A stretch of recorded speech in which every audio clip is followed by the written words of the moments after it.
While the next one is from Abdul Wahab Isa of New Telegraph. And the question goes, the NPC before now urged the federal government to make relentless efforts to procure substantial quantity of COVID-19 vaccines to surmount the public health crisis and pave the way for a broader macroeconomic recovery.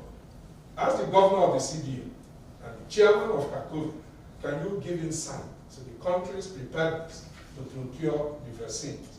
What is the status of the bank's healthcare sector research and development intervention? NPC before now urged federal government to make relentless efforts to procure vaccines and all that, right? And what is CACOVID doing? Well, incidentally, I am one of the members of CACOVID, and you all know that CACOVID in 2020 provided a lot of support. It is no news that CACOVID was able to raise close to about 40 billion to build isolation centers in the 36 states of the Federation and Abuja.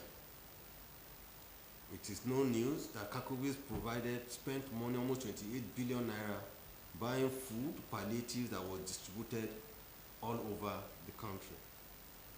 These are all contributions that came from responsible private sector companies, and we do appreciate them. But at this time, when the vaccines have been seen, and we're praying that we'll actually get access to those vaccines as quickly as possible.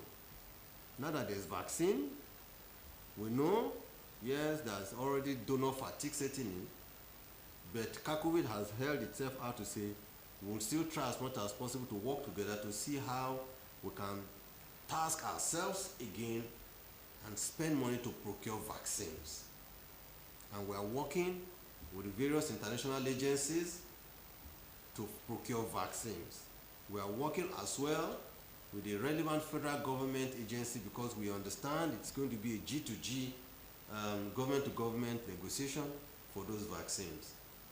We are reaching out to some of our friends that are currently engaged in the international community, international financial, international health community, to see how they can help us.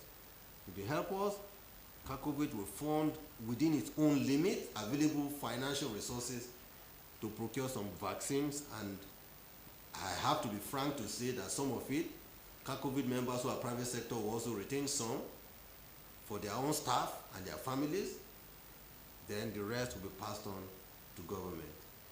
So yes, CACOVID stands ready to support as we did in 2020.